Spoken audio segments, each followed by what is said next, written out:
näen Atlantic Line'i paadikest tulemas.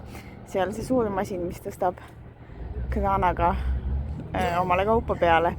Selle kraananööri alt seal tuleb. Et tükk aega paistis väike, et üldse nagu ei tulnud lähemale, aga nüüd lähed sealt. Autod on suuresti maha tulnud. Tulevad mõned inimesed, kes tulevad maha. Et kui lae sõidab ookeanil, siis nii lainetav, et pole midagi ringi liikumist. Aga siin on siis ülemine tekk põhimõtteliselt.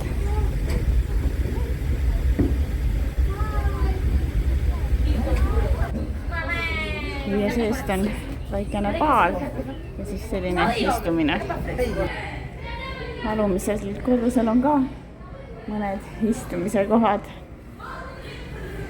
Et selline laev siis mitte väga suur, mitte ka väga väike, seal tagapoolt on siis autotekk. Hurraa, saabumine Sao-Jorgele Velassi sadam. Okei, kohal. Iski keskööl. Võiti oli retseptsiooni laua peale jäetud.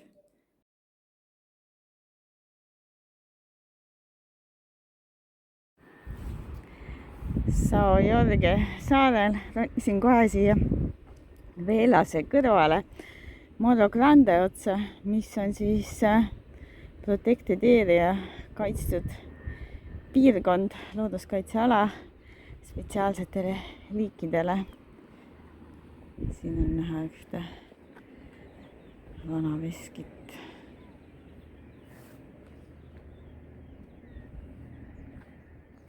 Ja ilmselt siis mäe tippu, künka tippu. Väga kõrge kingasse siin ei ole. Need on mingisuguseid vaateid ikka näeb alla Velasele.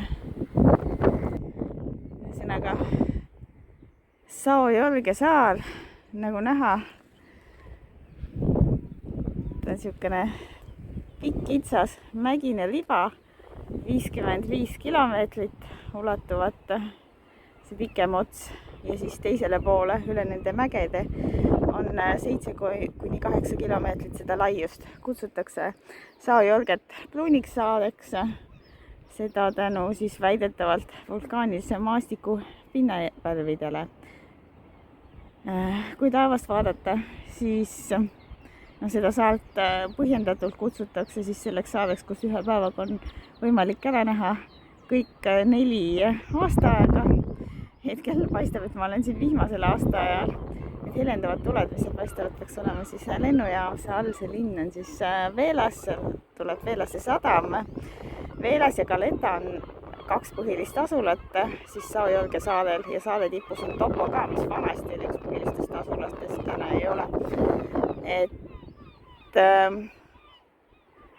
Suhteliselt eraldatud on ajalooliselt olnud need asulad ja selle tõttu just, et üle mägede siin vanasti ei läinud häid teesid ja siis ainuke liikumisviis ühest asulast teise oligi minna laevukesega.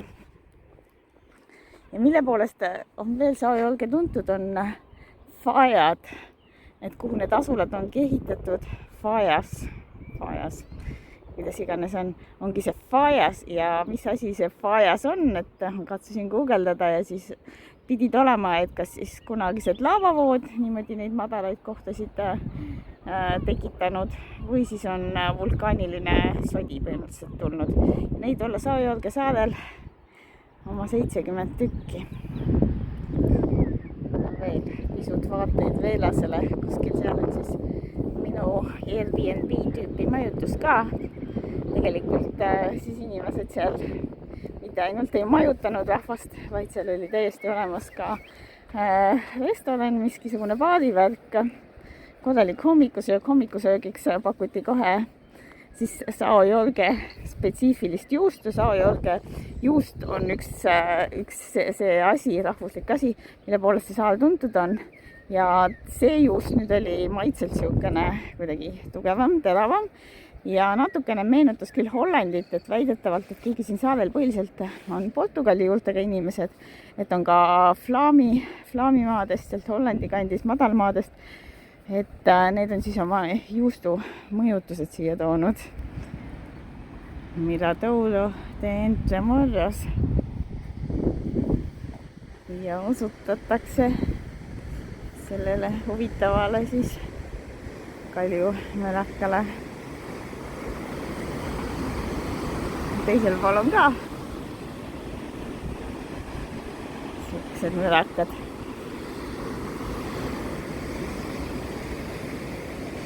Kui palju teised, siis sulle tundub, et need maastikud hakkavad midagi meenutama, näiteks see tõus siit, see lame ja siis tõus, see meenutab mulle veits Fäärisaari. Väheke kõrgem vaatekoht samadele kaljumõrakatele. Siin on ka kirjas, mis need on, et vasakul on siis Morro Grande de Velas, siis on Bahia Entre de Morros ehk Entre Morrose laht ja siis on Morro de Lemos ja need kaks morrot, et need on siis veealuste vulkaanipoolsete tulemusena tekkinud. Serva pidi asulas nimega Peira ja siin kasvatatakse erinevaid loomi, kitsed, lambaid nägin ja loomulikult on hobused ja lehmad. No nüüd ma olen rohkem nagu sisemaal. Vaatan, et siin on majad, väheke teistsugused küll kui tealt Seira saarel, et siin on siuksed lapilised nagu lehma meenutavad. Või siis hallikarva. Muidugi eks linnalisemas asulas on natukene teistmoodi need asjad. Olen roninud draakoni seljale siin läänepoolses otsas, kus mulle tundub, et see ongi madalam, see vist ongi madalam kui see idapoolne ots. Igatahes ei olnud rasked ronimised, aga siin üleval on päris tuuline. Et kas see on sellepärast, et ma kõinin kuskil harja peal rohkem või lihtsalt ongi ilmtuulisemaks läinud. Siit on ju näha, kuidas seda fajad kirjutatakse. Fajad de Jaodias. Seal on Mirador ehk vaatekoht, kus peaks siis seda fajat nägema. Et see mul siiks oli praegu. Vaatekoht paistab päris kenasti tehtud. No täna siin ühtegi inimest ei ole. Muidu sealt alt seda teed mööda peaks sinna faja juurde välja ka saama. Aga no tänase ilmaga on veits danger, nii et ma seda trikki ei hakka tegema, et läheks natuke kaarti vaadata huvitavate kohtadega. No ühesõnaga Velas ma maabusin siin, siis hetkel peaks olema siis see 08, praegu ma olen siin vaatekohas ja no siin on neid vaatekohti üksjagu rivis.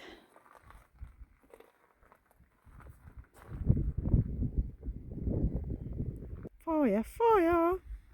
No siit paistab küll ära, et see faja seal all on ikka suhteliselt eraldatud, et tee läheb, aga see tee on väga järsk.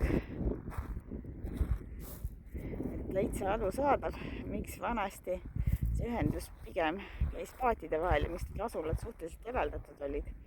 Ja siit on ka seda näha, et see põhjakallas Saojõge saarel siis läheb vette suhteliselt jälsult. See lõunapoolsem ots, kus sadamad ja need põhilised asulad on, seal on see veteminek siukene lamedam, ehk ju sellepärast siis sadamad seal ongi. No ma vaatan korda seda teed. Kung. Peab ikka hea tahtmine olema, et seda mööda vukeldada. Siit jälsemast otsast, sealt läbi suht kaugelt. kui nüüd silmi pingutada ja hästi vaadata, siis seal kaugel pilvede all sajus paistab Graciosa saar. Ma arvan, et ilusa ilmaga võid seda üsna selgesti näha. Aga täna serkolainsid lilled siin. Ilusad värvid, sobivad toonid. Aga siit läheb mõnus asfalteeritud astumise rada ja mingid matkatee märgid ka. Et siit peaks üks matkatee pikki seda draakoni selga kohe minema enam-vähem ühest otsast teise. Et ma kaalusin ka seda, aga kuna majutustega oli natukene kitsase, et väljastpoolt veelast oli raske midagi vaba üldse leida, et siis see matkarada jääb ära, et vaatan siin oma tiire. Vahepeal tuli korralik vihmasahmakas. Ma ei tea nüüd, miks otsustas kell mulle näidata Veelasesse tagasiminekuks sellist imelikku teed, kui oleks võinud ka normaalselt mööda asfalti minna. Aga ju siis peab huvitavam olema. Enne hommiku vaatasin linna sealt künkalt, nüüd siis natuke vaataid teiselt poolt ka. No kui siin Veelase tänavatel jalutada, siis paistab nagu linn ikka.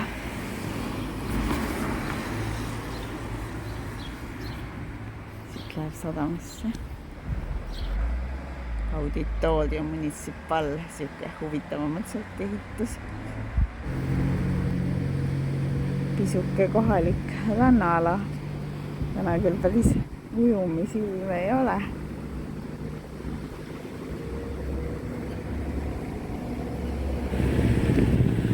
Veelas Saojärge.